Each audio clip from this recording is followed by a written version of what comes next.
Welcome to the Pit Village podcast. Thank you for joining us. I'm going back to my own brain this week.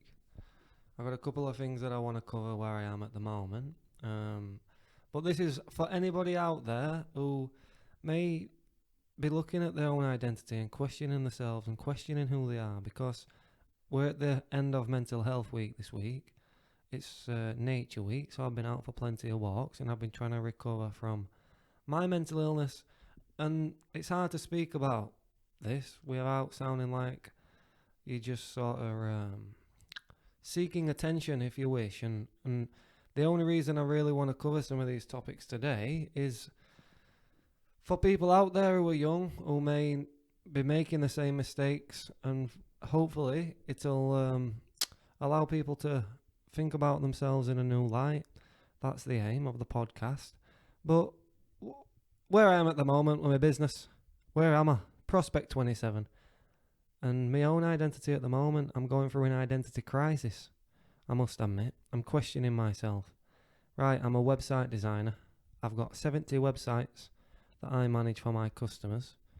And actually, if I take any more people on, I may not be able to, service those customers effectively. I've also had a couple of physical health issues, which has set me back a couple of months, and that doesn't help either when you realise that the business is actually so reliant on you continuing to have to work. So I've looked at some information this week that's allowed me to expand my mind, and I thought I'd share it with you. Anybody out there that is working for a startup, working for a small organisation, a small business that is just getting started, or you're looking to start up your own business, there's 20 reasons that startups fail. And this, based on analysis of startup postmortems. It's from CBS Insights, or CB Insights. And the biggest reason that startups fail, at 42%, is no market need. And then the next one, at 29%, will be that they run out of cash. 23%, not the right team. And this also covers only one founder. So if there's only one person who set up the business, there's only so far you can take it. So you start to look at these reasons, based on research. It's 42% no market need, 29% run out of cash, 23% not the right team, 19% get out competed, 18% it's pricing and cost issues, 17% it's user unfriendly products, 17% products without a business model, 14% poor marketing, 14% ignore customers, 14% product mistimed, 13% founders lose focus, 13% disharmony among team/investors, 10% will be a pivot going bad. And this is, obviously going down reasons that startups fail. 9% the lack passion, 9% failed geographical expansion, 8% no financing or investor interest, 8% is legal challenges, 8% didn't use network, 8% of businesses fail because the founder gets burnt out, and 7% of businesses fail because of their failure to pivot. So what does this tell you? First off, the biggest reason that companies fail is that there's no market need. We don't research our market before we actually go trying to knock down the walls, knock down the doors, and we don't understand our customers. 29% run out of cash. So again, it's about funding the business and the operation and thinking about long term. A lot of people get into business, they start making money, they pay themselves that money, and eventually they just feel like they're on a treadmill, so they go elsewhere, which is where I feel at the moment. 23% not the right team. You need to find people around you who've got the drive that you have that's going to keep you driven, and you can both share your skills, because you cannot do everything. I know that there's some things I'm not good at in terms of my business. I'm great at selling and, forming relationships with people. But then it's the management, everything, and the organisation, and automating some of the processes and the strategy. And to do that all on your own is, you're going to, again, 19% of businesses, they get out competed. 18% pricing and cost issues. So you've not actually priced yourself right. And the list goes on. I've just been through that. So if you are interested, it's CB Insights. Top 20 reasons startups fail. Why am I mentioning this? It's because this is primarily a business podcast, but of course, we're in Mental Health Week, and the podcast is just me, to be honest. It's not about anything. And in all honesty, mental health to me comes before business, because if you're not mentally well, how can you compete in business, and how can you continue to grow a business? It's impossible. You can't hold a job down. And this is where I am at the moment. So I built a business, and I'm finding it very hard at the minute to maintain it. And I do this regularly. It's a good job that I've got a good customer base, and they keep me going, and it keeps me tied to this company, and it's a permanent structure in my life. Thankfully, I've created something that is that. But I'm clearly questioning where I'm going long term. As you can see, I'm looking at the reasons that most people fail in business, and I'm starting to think about the long term aspects of this, being self-employed and being a one-man band, hiring somebody. Because it's okay going from zero to £25,000 a year, which is my annual income at the moment, around 20 grand after all my expenses and all that sort of stuff. So it's okay, it's there. But to say I've been building a business for 15 months, it's not amazing, is it? When you look at the 4 people that founded PayPal and what they did within a couple of years, you start to look at these startups that can really scale and look at the scalability of your own business and think about, right, well, what do I want to do? Do I just want to be a web designer at £30 a month? Have I got more skills than this that I can offer customers and offer companies? And if so, can I create new packages within my current business? Do I go and get a job somewhere else and work under somebody who's working on a larger vision somewhere else? Am I a visionary that can create something over 10 years that's going to last? This is where I am at the moment. I've got no team around me to keep the morale up. I'm a one-man band, and I'm in an identity crisis, and I've been in plenty of these in my life, and I want to speak about it. You may be in the same point at the moment. You may be questioning, where are you going? You may have been laid off, made redundant, fired from your job. You may be in a business and you don't know where you're going. You can't find your direction. It's fine. I've been in all them places, and each and every time I've had to sort of reinvent myself, and I feel like I've got some experience in this. I'm not going to be quoting Immanuel Kant and who-de-do and da-de-da. It's just going to be from my personal experience. So I come out of college, I'd studied I studied sociology, psychology and business studies.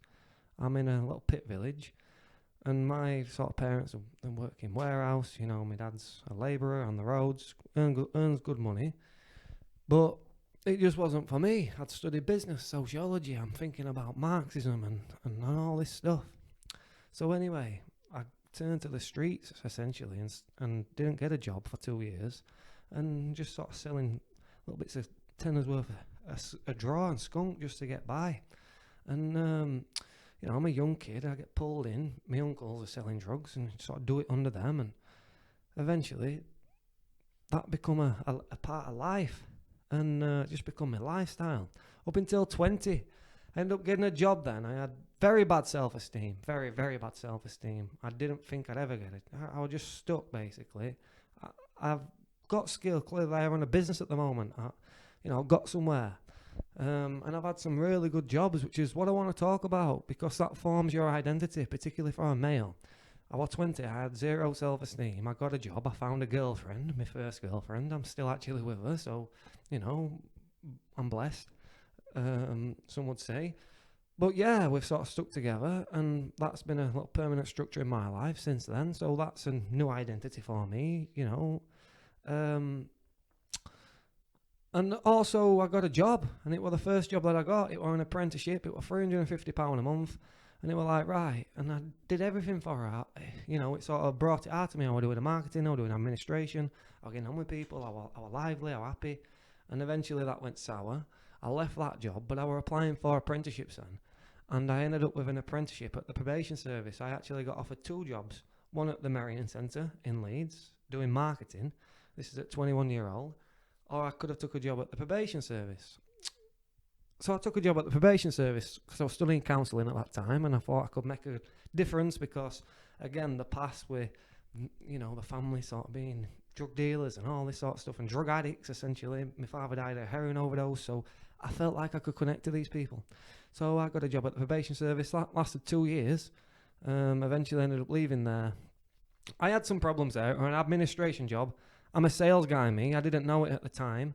But actually, when I left that job, I went and got a job with my friend called Black Pearl Claims. We were on the phone doing PPI claims for people, so just cold calling people. What I'm talking about is your identity. And I formed multiple identities through that. And when I lost the job at the probation service, actually, that threw my identity into a crisis.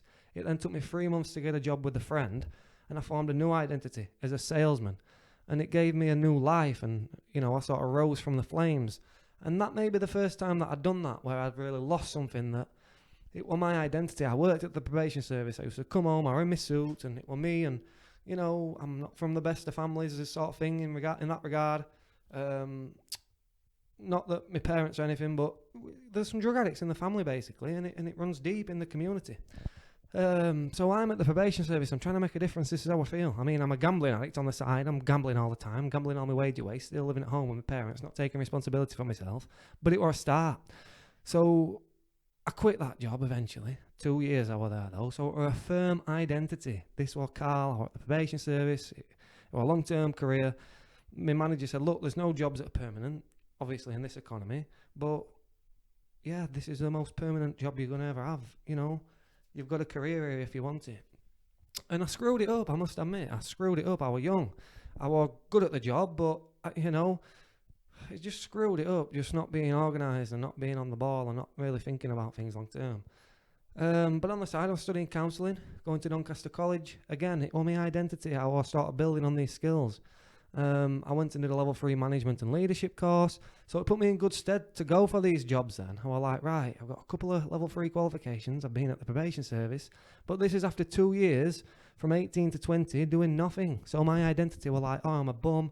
I had my friends who would work in a warehouse job calling me a bum because I didn't have a job. And it brings you down over time, and you see yourself as that. Particularly when you're young, it can affect you how, only thing really is how other people perceive you.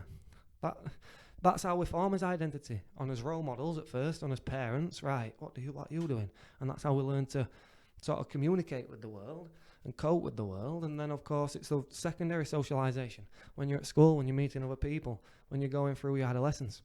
And all this really matters, particularly in your early 20s. But then you start to become a man, and this is what we're all about at the end of the day. But I made some wrong choices, starting to smoke dope, selling drugs, getting caught selling cannabis by the police. And that, the first, when I got caught doing it, they gave me a caution because I wasn't a big time, not doing nothing, major. But it was just, I quit the job and I'd start back into the streets. No good, not a good routine. So at 24, I got caught. And I quit gambling and I started a business. And I said, right, but I was already 23. I was £12,000 in debt. I took out a £15,000 loan, so it took £32,000 in debt, 24-year-old. The business didn't work out. I lost my father. So again, I went into an identity crisis because I just started a business. 6 months later, I lost my biological father, died of a heroin overdose. And then I lost my business because I just lost interest. I punched the wall. I had a sort of bandage on my hand, couldn't do any work anyway. And it just all went out of whack. So yeah, I did an IVA, went bankrupt basically, went and got another job, kept my house, and again, it happened again. I lost the job, and my uncle died. His twin brother died, my father's twin brother. So I went for the funeral and all the process again, the grief and all that. So yeah, I never went back to the gambling. Obviously, I did this IVA, lost this job, gave up on my house, moved back in with the parents, and opened this business. So there's some identity crises there. You go through these things that start when you lose somebody unexpectedly, whether it's a father that's you don't have no to do with, it's a strange father, or then his twin brother, or whoever it is in your life. You lose somebody and it makes you question your own mortality, because death is not something that only happens to other people.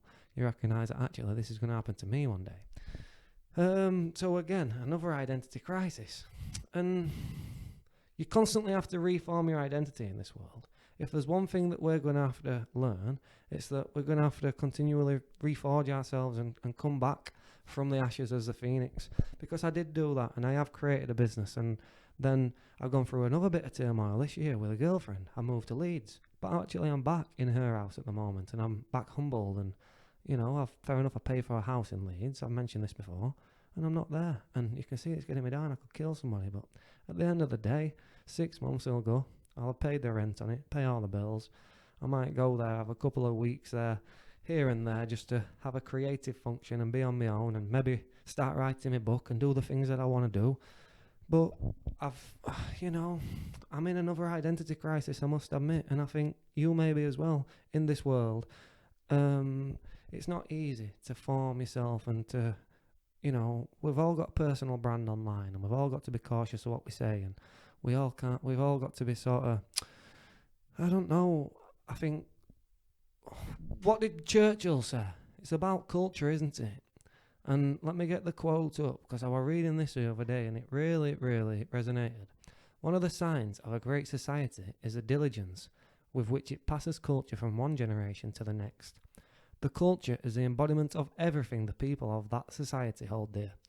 When one generation no longer esteems its own heritage and fails to pass the torch to its children, it is saying in essence that the very foundational principles and experience that make the society what it is are no longer valid. What is required when this happens and the society has lost its way is for leaders to arise who have not forgotten the discarded legacy and who love it with all their hearts. I think we are losing our culture at the moment, and this is the real problem. I come from a pit village and I talk about these drug issues within the family, and I think this really stems from the culture in this community being destroyed through the pits. The pits were closed, that's where my grandfather worked. He had a couple of kids, and his brothers and sisters all had a couple of kids, and there were loads of cousins running around. So like my mother's cousin. And basically a lot of them become drug addicts who were born in the 80s and 90s because it swept the local community. Heroin. And I'm so glad that I was born 10 years later, because I'm seeing all this. I'm never going to touch any hard drug or anything like that. I'm not daft, and nobody would nowadays because we're educated about it. But back then, it was sort of, a new thing. It was a phenomenon, and it just sort of, it did what it did to the community. And I think this is the thing. This is the real key, that we have not longer got a culture to pass down through globalization and through these tech companies. We've all got this shared experience. I couldn't tell you really what our culture is anymore. We haven't got the foundations. We do not have a heritage. Our heritage is social media marketing, all targeted to us, personalized ads across the web, this global society, the attention economy. So in many ways, we haven't got a society in which the culture has been passed down to us. It's been drained from us with this digital marketing machine. And again, the pressure to be somebody. I'm 28 years old. I shouldn't have done anything in the world yet. I'm not Tupac. I'm not Elon Musk. We don't have to be these great people. But what we need to do really is, I suppose, share our stories. Yeah, I started gambling. I got myself in £25,000 worth of debt at 24 years old. That's not good. Just smoking cannabis and quitting jobs and not looking at things for the long term, not saving up and not investing in things and thinking about my long-term prosperity. You can look at all this online and look at these NFTs and cryptocurrencies.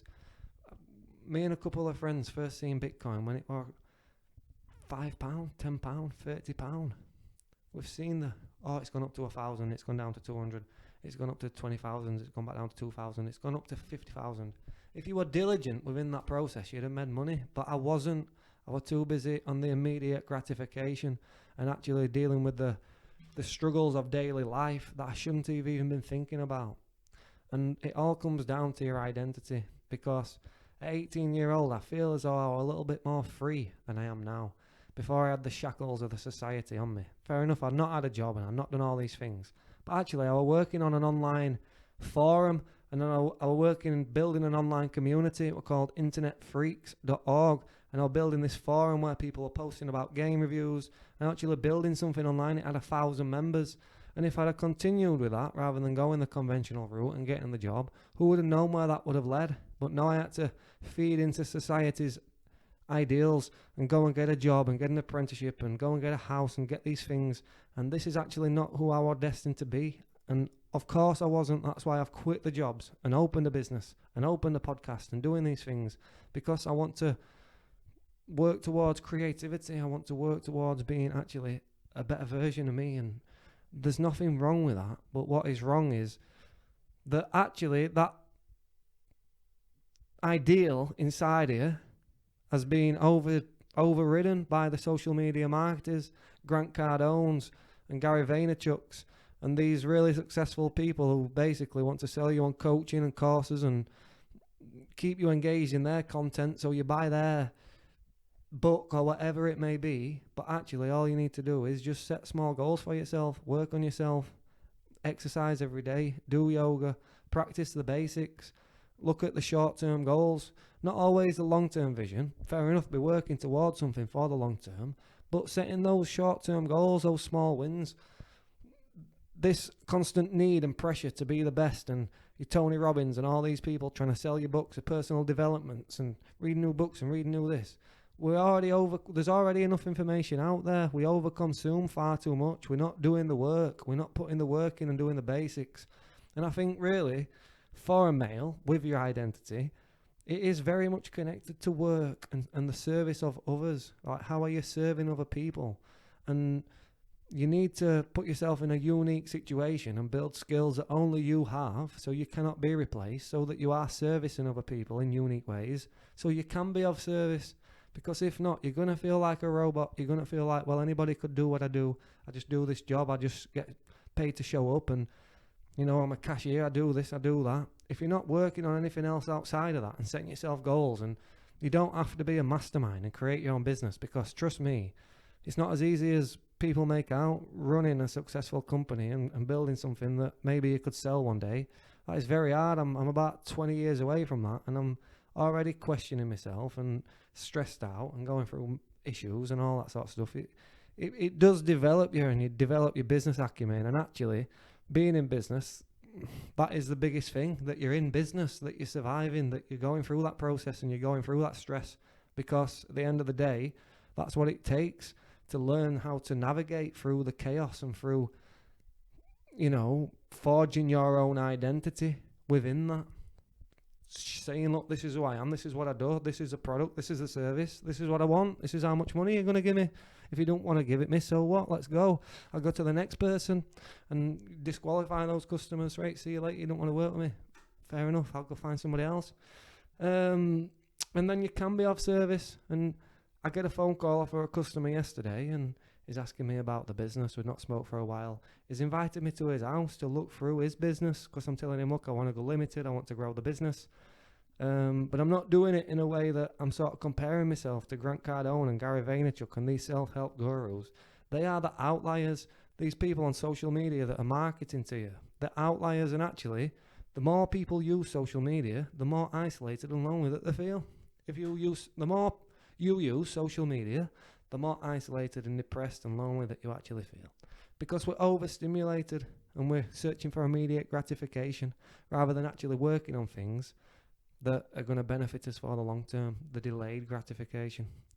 And of course, the uncertainty, the lockdowns, the jobs being replaced by robots, and the skills that's going to be required in 10 years. I don't even know whether websites are going to be required in 5 to 10 years. Who knows how that's going to be revolutionized. More and more we've got AI and all this stuff that is causing uncertainty for the future in regards to your identity.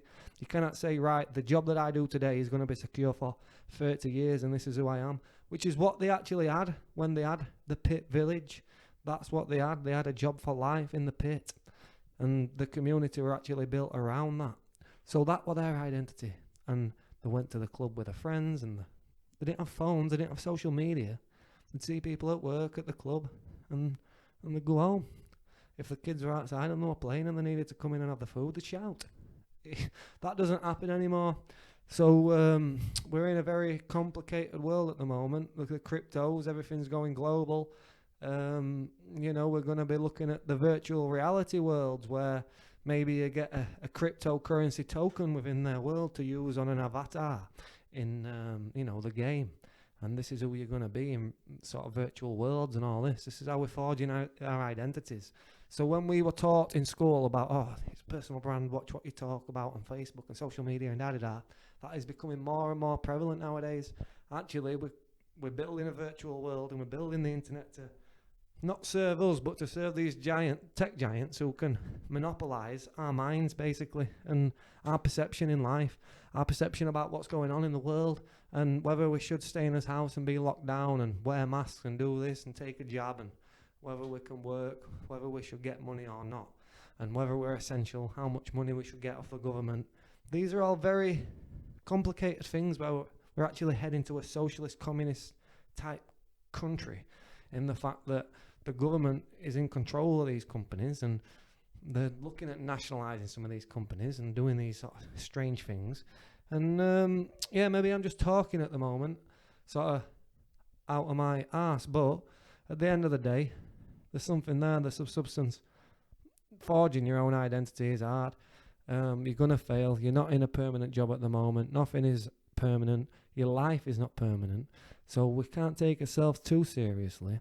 But actually, talking about mental health, if you look at what we need for positive emotion, it is, according to Dr. Jordan Peterson, working towards long-term aims and goals. So, and he's quite right, because my mental health only went off track when I achieved my goal. And that's because I've got no new vision to work towards and nothing to work towards that is sort of the better than today. And I think that's what I need at the moment. I need a new vision.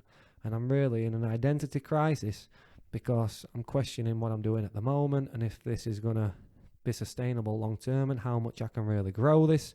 Can I build a team and actually set on people and build a remote team that can build this business and offer some new services to my customers and really service them well?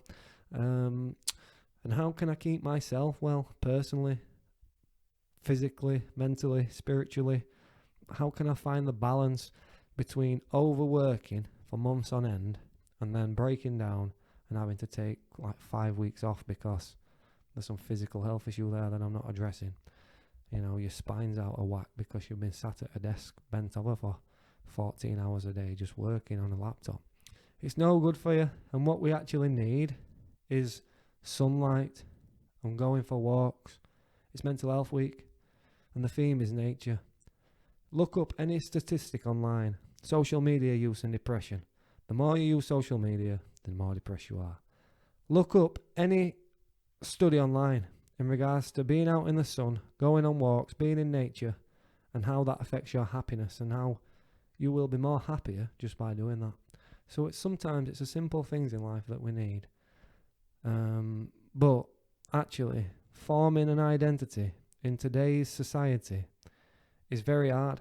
Don't put too much pressure on yourself. There's nothing wrong with being a regular person and having a regular relationship and a cat and a house and paying the bills and just being okay with the moment, rather than driving yourself insane with these self-help gurus trying to sell you on the fact that you need to be better. Actually, you don't need to be better.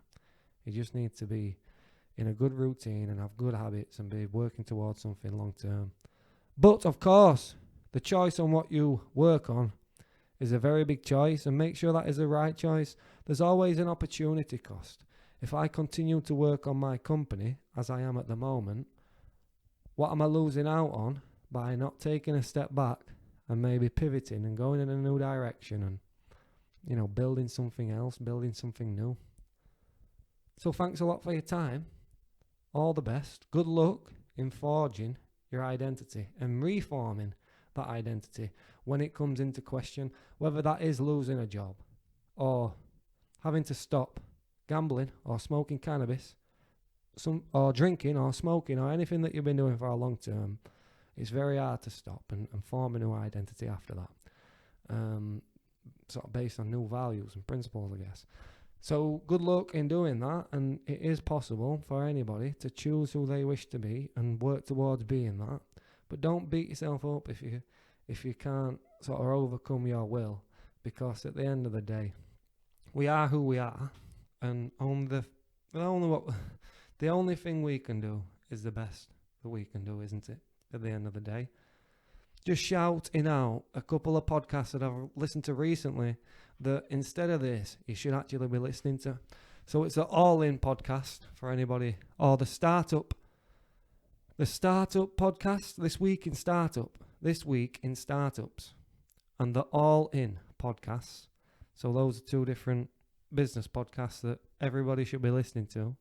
And then Dave Chappelle released the first episode of his podcast on YouTube, and it's the most refreshing thing that I've ever heard in my life.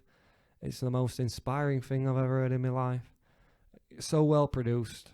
I'm envious of his storytelling abilities and the production value of that. So instead of listening to this, go and listen to Dave Chappelle.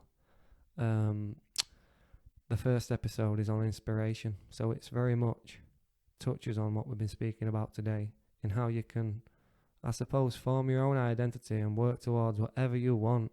And that is a hard choice, and it's up to you. Thanks a lot for your time. I'll see you soon.